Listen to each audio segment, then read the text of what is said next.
Hi, I'd like to welcome everyone to my series of interviews, and I think we're calling this Mild to Wild.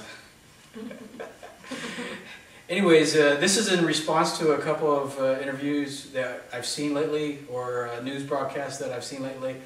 I think it was the last one was on NBC or CBS or something like that. What I saw in the broadcast was the cats always are in cages. There's these wild stories about how they are, and we're talking about Savannah cats, which is the newest breed of domestic breed that's been accepted by TICA, where TICA stands for the International Cat Association, so worldwide international body that recognizes and judges cats and keeps genetic history. And I'm sitting here today with Lucy. She's had a Savannah for how long now? Probably about a year and a half. Year and a half? In December 16th. Well, actually, you know what? December 16th. It will be a year of December. December, okay. 16th, yeah. And she has one Savannah in her house, and it's not caged. She lets it run loose in here. And I just wanted to share the experiences of a pet owner and not a breeder, and what a typical day with a Savannah would be like. So, Lucy, what can you tell me? And when you started looking for a cat, I mean, did you automatically, you wanted a cat, not a dog, or? Yeah, we've had a couple of cats in the past, from almost birth to death. I mean, we held them when they had to be put to sleep when one was 16 years old. So we've had a history with animals, cats especially. And my son he's always been interested in Savannahs. There's a lot of YouTube videos, and they're gorgeous animals, just beautiful, and they're intelligent, and they're really dog-like. So he's wanted one for years. In fact, when they were $5,000, he wanted one. Well, obviously, sorry kid, you just can't have a $5,000 cat.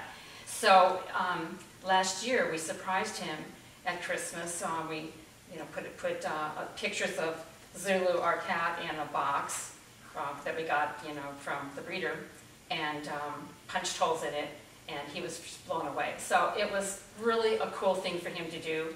He's a student and he works really, really hard.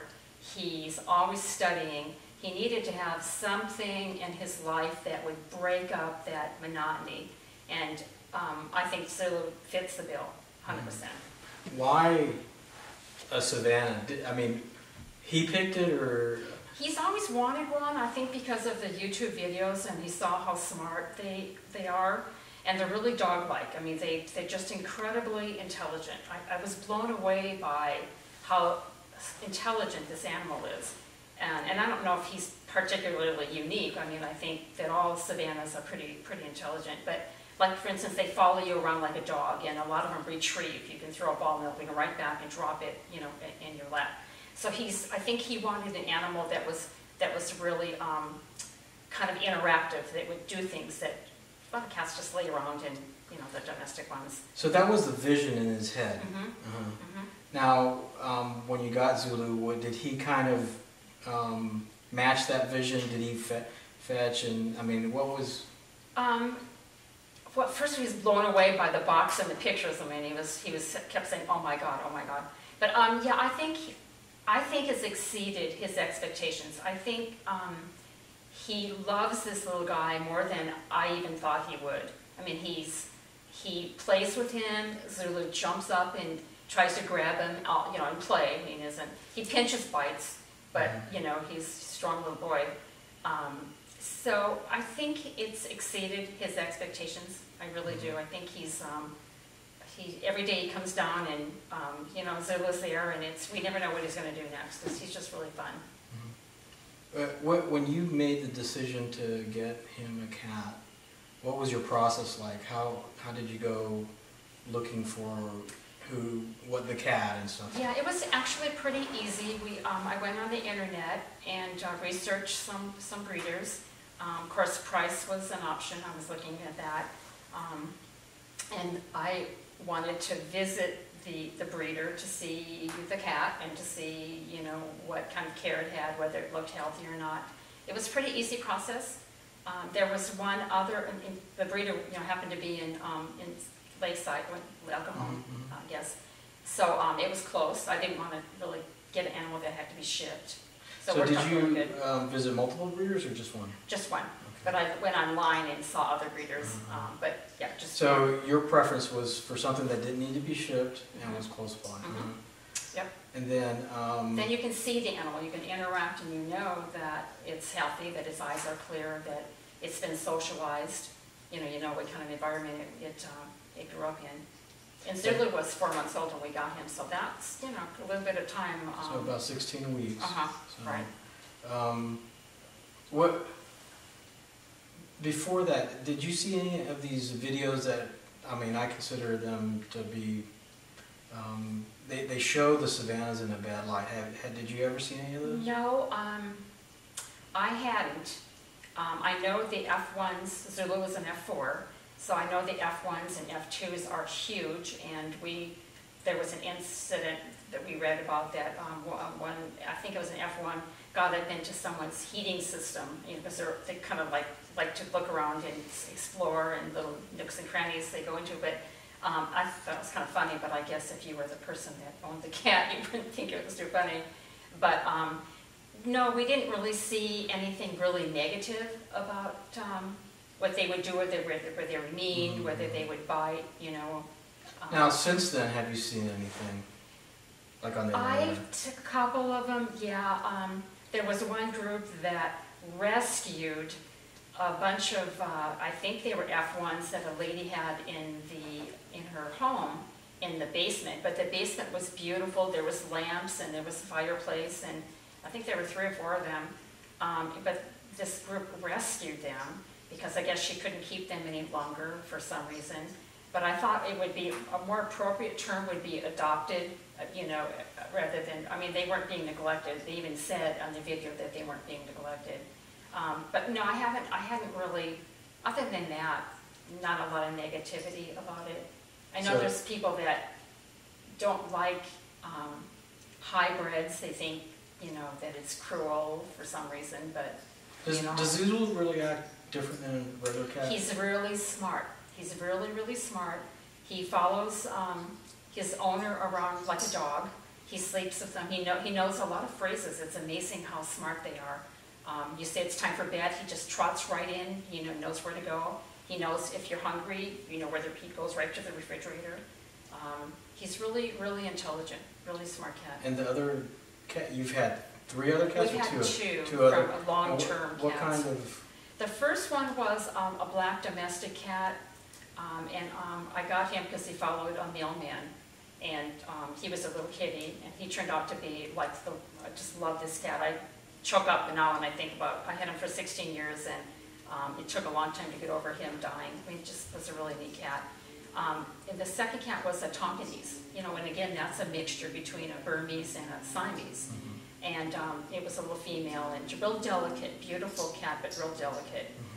This guy, Zulu, is hardy, and he's strong, and he's confident, and he's single-minded. If you tell him no, he just keeps wanting to do what he wants to do. So he likes to get into trouble sometimes. Yeah, he's a challenge in some respects. You can tell him no, and he will put his ears back, and that tail starts swishing like a dog, and he knows that he's not supposed to do it, and it's frustration. But he's very single-minded. He wants what he wants. Now, you have a YouTube account, and I've seen some of your videos on there. And there was this one video, I think he was on like this shelves here, and you hid a ball underneath in a little vase. In a vase, and at the beginning of the video, you don't know what's going on. He's just in there and smelling it. The name of the video is what? Is he gonna? Does he break it? Does he break it? Does he break it? Oh, yeah. I love that video. Yeah. And then he's moving around, he gets it right to the edge, and you just don't let him. And then you realize, you pick it up, and then there's that treat or ball or whatever. Which is what he was looking for. Which was what and I was like, oh my God, well. He gets this far to the edge, and Jason said, my son that owns him, he goes, no, he doesn't want it to break because he would get hurt. We didn't care about the face, we just didn't want Zulu to get hurt. Right. I don't know if they would have broke, but yeah, it went right to the edge. He kept pushing it and pushing it. It was kind of funny. Tell me about butter. There was a YouTube that's I Want the Butter, and he loves butter. And he would do anything for butter. I think he would do a trick for shake hands for butter. And Jason, I guess, I don't know if he teases him, but he interacts with him, and he's got a little butter knife in his hand, and Zulu comes up, and his hands, Zulu's paws up, and they used their paws like monkeys. He just took his little paw, and he just like grabbed the knife in Jason's hand and wants to put it up in his mouth. So he's trying to get it to his mouth. Oh, totally, yeah. And he knows and then Jason started doing a voice like, I don't know, an old German lady or something. I don't know what he was doing, but I thought it was hysterical. We did make that private because Jason didn't want to share that. So you're lucky that you saw it when you did, because he had his robe on, and you just. Oh yeah. Well, I don't think Jason was in there. There was a shot of his face. Yeah, I should have taken that out. So is he possessive about his treats? Like, does he grab, once he grabs it, gets his claw on something? No, I can take, if he's eating his food, I can take the plate away, and he doesn't growl. He is possessive about his little animal called Moo, Mr. Moo, and if you take that from him, and I think it might be a game that he and Jason played, if you take that, he growls, and he runs with it under the bed or in the bathtub in the master bedroom. So is he playing hide and seek, you think, with it, or? I haven't figured it out yet. I don't know if he's playing when he growls, but he'll bring it back. So I think it might be some kind of a little perverted game that they play. That I growl and you run after me. I don't know. It's a kind of funny little game. I still haven't figured it out. But food possessive, no. He'll let you take his ball. Doesn't care. He probably thinks that the toy is some type of prey, and he has to hide it from the other, whatever else would want it. The competition. Right. And maybe he's doing it in play, but so he has a routine. Does he have a routine? Every morning he's just so routine oriented. It's amazing. He wakes me. He sleeps with my son, but he comes in like at maybe 6:37 in the morning, and I wake up and he's in my bed. He's patiently waiting for his food, and if I don't get up quick enough that he thinks I should get up and feed him, he starts pulling my hair. He'll start pulling my hair. So he eats. He runs around, and Jason gets up and they play. And if something's out of order, like if there's a piece of furniture out of order, if there's like something new on the counter, he notices it right away. He's just real intelligent as far as being perceptive of what's different, what's there. But he has a routine. He naps. He'll play throughout the day. If I'm doing cleaning on Fridays, he follows me around and sits on the clean clothes and gets in the way. But up and down the stairs, follows me around. This is when Jason's gone. He's at school. So then he'll go back. Sometimes he'll go back to bed and sleep with Jason until Jason gets up. So he really does have a routine. I guess dog-like again, sort of dog-like. So overall, it sounds like your experience has been pretty positive. Yeah. We have some challenges. The raw diet, I don't know if I'd recommend. I mean, they're so pretty. They're so beautiful. The markings are so exotic that I think a lot of people would just want this cat that looks beautiful.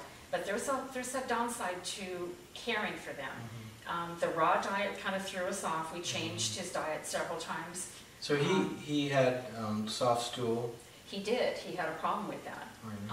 And Jason's a biology major, so he finally realized maybe we're giving him a combination of 4 different things, and it was probably too rich for him. So now he's on a one type diet. So what's the name of the food? It's Cahoots, and you can get it at we call it Cahoots with it. It's a Cahoots store brand raw. Right. Yeah, it's a blend. It's chicken, hearts, and bone that they grind up, which is what the breeder recommended. And I think it's got some vegetables in there, but it's all like hard and chicken pieces and bone, and he does really, really good. So since how long has he been on that? Probably about 3 weeks, maybe about 3 or 4 weeks, and no problem at all. He's It's still perfect. firmed up. Absolutely perfect, yep, and he likes it. So during this year, what's his litter box habits? Clean. He's never once had an accident. You know, I clean it probably more than I need to because I don't want him to go back in there and, you know, there's stuff in there. But he's real clean, very, very clean. We have a box in the garage. He's in the garage occasionally, so he can use it there, and then one in the house. But very, very clean, really clean cat. Has he ever done anything to scare you? No. Like try to run away or? One time he goes in the backyard because we're all fenced in. He knows his perimeters. He really does. And at the beginning, we both were out there with him because you never know. You never know what he's going to do. And now he likes to go out, but you really need to be with him. But one time I left the gate open and I came back to the front and he was sitting inside the yard in the back. And the gate was open, he could have just walked right through, but he was sitting there like, this is like an invisible fence, like he wasn't supposed to go, and he didn't, he sat there. And that was bad for me, I mean, I should have been more careful, but he was really, really, really good. Mm-hmm. So it's really good because he gets, I guess, the best of both worlds. He gets the air, he gets to explore, he chases bee, he got stung by a bee in his paw, of course. How was that? I go, he's gonna get stung, because they were like, it was hot in the summer and they were buzzing around a sprinkler. I go, you know, we chased him away 3 or 4 times and I said, he's gonna get stung. And it was like the only way we could train him that don't touch bees is for him to get stung. So he got stung. What did he do? He got stung. He cried just a little bit and then he ran. And then it was a little swollen in his paw. And I had another cat, a Tonkinese cat, that got stung and I called the vet and they said, no, you know, it's fine. You don't have to do anything. So I knew I wasn't scared when it happened this time. But after that, I'd say bee, and I'd go bzzz, and he'd just take off running away from, I mean, he learned his lesson really well, his character. Okay, so what advice would you give to like somebody that's looking for a Savannah or another cat? I think Savannahs are a little more difficult, a little more of a challenge because they're smart, they get bored. Because we're mostly both of us here with him. He has a lot of interaction with us. Although they're really beautiful and exotic looking, the raw diet could be a challenge for some people. You just can't open up a can of cat food and, you know, plop it down. I mean, I guess you could, but we want him to be as healthy as possible. He's really butter oriented, so when we're eating breakfast, I have to guard Jason's breakfast. I have to be like, no, you know, get him off the counter. So there's some challenges to it. He's real hairy. I mean, like cats are hairy, and I'm like vacuuming all the time trying to clean up his hair. But that's, you know, true with dogs or cats. But sometimes he bites the furniture. I don't know why. He doesn't scratch. He's never once scratched the furniture. He's got his little scratching pull. But for some reason, he decided to bite the furniture. Sometimes? Yeah. I mean, the wood part or the cloth? Like the ottoman over there has some teeth marks in it. Oh my God. Wow. In the back of this chair, I think he sampled.